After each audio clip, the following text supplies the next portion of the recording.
guys, welcome back to our channel. I'm Paige. And I'm Chanti. And today we are revealing my hair finally because we made you wait. We wanted there to be some suspense.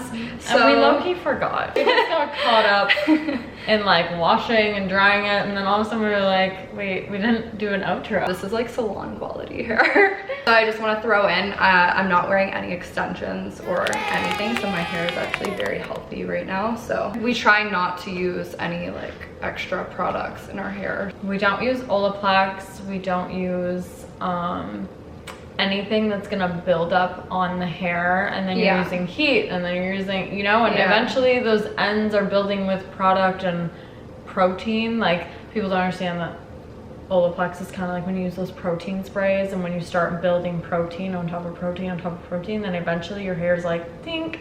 She's a scientist. Gone. Everyone's gonna have their own opinions. That's how I view it. Every time I use Olaplex, I don't think my hair gets better. In fact, I feel like it gets worse. And my hair was breaking off. I literally had no hair on the sides of my head. So like, I wish I had like a better before and after of like my hair, but I actually can't even believe how much it's like grown. So, and it's no diss. If you find Olaplex and those kinds of things work for you, by all means, your hair is just stronger than mine.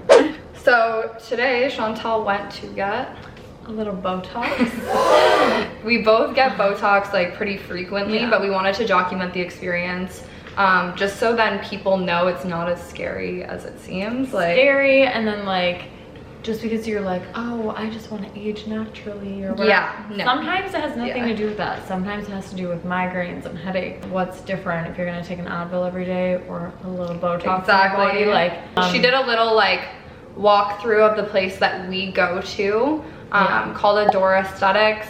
Love her, best ever, honestly. She's amazing, honestly. So we just asked if we could just take a little video of her place, like her clinic, and just the steps that she goes through whenever Chantal's getting like her regular Botox. We show the needle so then everyone can stop saying it's like so serious. It's like really small. Yeah, it's not. It's a really small needle. And I know people have fears and stuff, and like I totally get that, but it's really not as scary as it might seem. And it doesn't hurt. Like, little pinches here or there, but no, like, there's no pain, I would say. Yeah, and any guy that watches our video, like, there's no shame in getting Botox. I just want to say that. And that's it. That's why I wanted to say, like, a lot of people have dealt with concussions in their life and they get headaches, and they don't understand that Botox sometimes can help that. There's the cosmetic side to it, but there's also like the pain management side to it. And it doesn't matter what you want it for. If you want to just look good, then go ahead and look good. But yeah, it's not scary, and I know people like to see things before they go do it, so hopefully this helps people push their decision to go do it. So.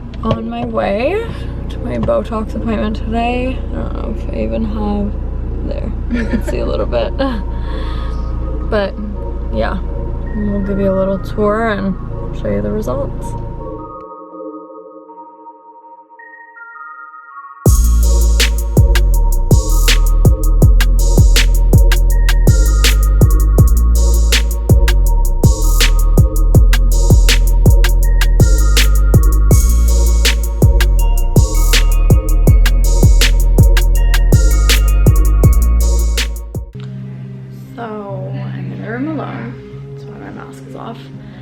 But I've been coming here for a little bit, so I'm not overly nervous. My experience with Botox is, do I love the way it makes me look? Yes. However, I have different reasons as to why I get it. I've had many concussions, and due to that I get a lot of like migraines, headaches, that kind of stuff. I've found that with Botox, like, because it doesn't let your muscle completely like contract, I guess, it prevents the pain side of things, even though I still get the symptoms of a migraine. I don't actually have like the muscles pulling, so sometimes like even if my eyes are still kind of like hurting, it's not the same type of pain. I'll still feel nauseous, I'll still feel like that kind of stuff from a migraine, but it's definitely like probably cut in half as to what I would feel without it. But yeah, that is why every 3 months or so I tend to get Botox across my forehead. When I was going for the pain management one, they were doing it on my scalp, into my neck, down in my shoulders. I personally didn't like that feeling because it essentially paralyzes the muscle temporarily, and I found myself having a hard time like holding my neck up, that kind of stuff. I just thought it was too much. But yeah, obviously the cosmetic side of it is the wrinkles go away, your skin is smoother, your eyebrows always, if you're drawing them on, they're always going to be at the same height because your muscle isn't going up and down a lot. But yeah, like around your eyes, like you won't be able to squint, like that kind of stuff. So it does prevent like the wrinkle side of it. And if you're younger and you want to prevent wrinkles, it's like a good option because it won't actually allow the wrinkle to form. If you're older and there already are wrinkles that are like that have formed, it still will help. It still will get rid of the little tiny ones. The deeper ones you might have to get a little bit of filler, or if you don't care, it doesn't matter. But it definitely helps with symmetry. I like it obviously for the pain side of it. That's my #1 goal. So if you have headaches and that kind of stuff, you should talk to somebody about it, because it actually is like debilitating to not, or to wake up every day with a headache. It is like you can't get anything done in a day. But this is my experience, and I just wanted to give a little behind the scenes. Okay, so we're gonna assess the muscle. So could you just give me your best frown and then raise your brows as high as you can and then relax, and then that's how you would know the dosing parameters for the treatment.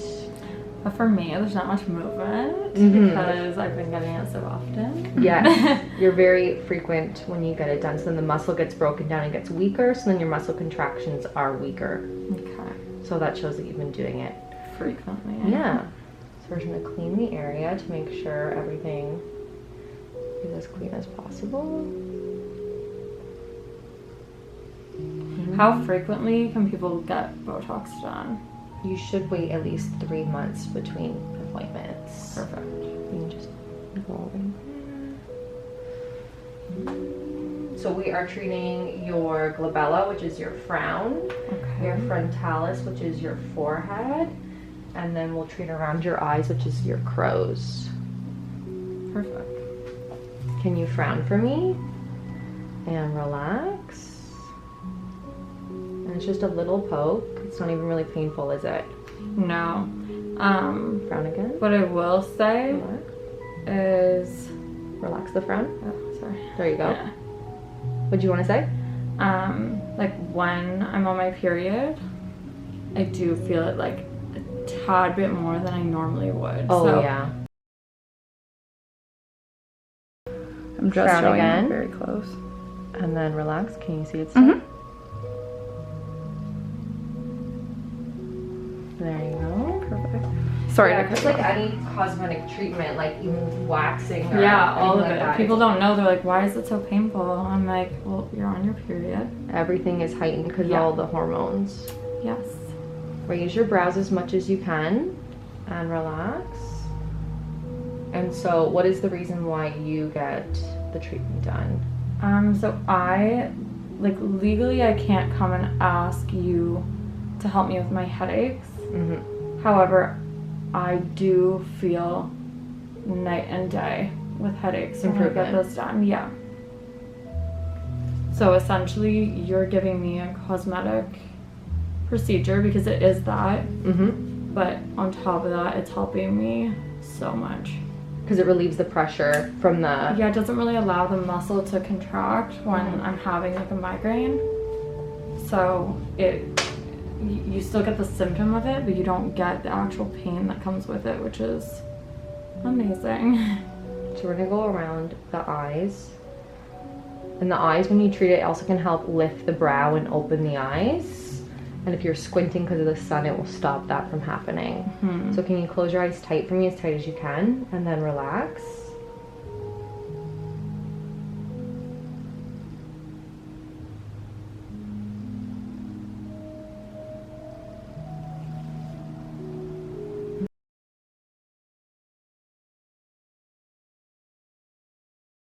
So it's important to also be with an experienced injector because if you look, there's her blood supply.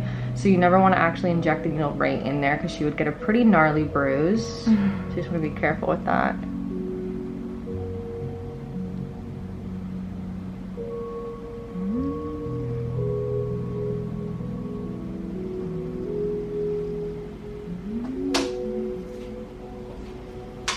So that's really good because people don't actually know how small Yeah, they think it's the like a needles needle are. that you get on your arm for like. And they think like, yeah, Yeah. no, they actually think it's like gonna be so painful. Okay, so we completed the treatment today. So post-care is quite simple for you, and I'm sure you already know it. But you could tell me again. So you're not gonna rub and touch the area that we injected for 4 to 6 hours. No makeup or face cream as well for that time frame. No high heat for the rest of today. So no hot saunas, hot tubs, no tanning beds, nothing like that. And then you Like wanna exercising. no exercising until tomorrow. And then you want to avoid things that could stimulate a bruise. So like those things like omega, B12s, Advil, ibuprofen, alcohol, just for 24 hours. I don't think I can lay flat for 4 to hours. 6. Okay, yeah, 4 to Or 6. extensive bending forwards, no yoga. Okay. Like you do So yoga sad. anyways. I really wanted to do yoga today. But yeah, anyway, this is always a good experience here. Obviously reach out. We're gonna put the links below to where we go, but if you're not from Canada or you're not from wherever, just always make sure your instructor is certified and knows what they're doing. These questions or comments that she made throughout the video, make sure you're asking those, and if they don't know the answer to that, then maybe you're at the wrong place. Anyway, thanks, bye.